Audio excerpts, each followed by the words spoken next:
বন্ধুরা দেখো, কালকে দিদিভাই আমাকে নিমন্ত্রণ করেছিল। আমার জন্মদিনের খাবারগুলো দেখো কত দারুণ রান্না করেছে। দেখতেই পাচ্ছ তোমরা, কি কি রয়েছে বলছি।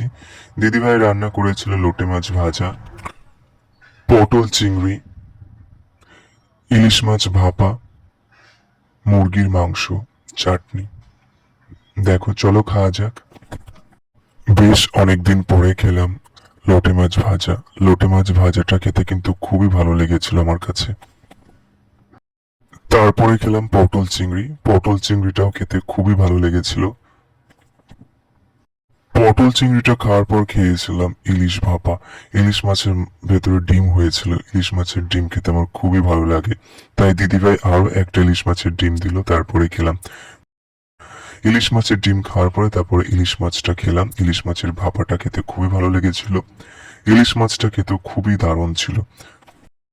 দেখতেই পাচ্ছ তোমরা, দেখো কত বড় একটা ইলিশ মাছ, আর তার সাথে ডিম ছিল ইলিশ মাছের।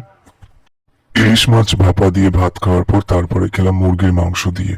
মুরগির মাংসটাও খেতে খুবই ভালো লেগেছিল, খুব দারুণ লেগেছিল।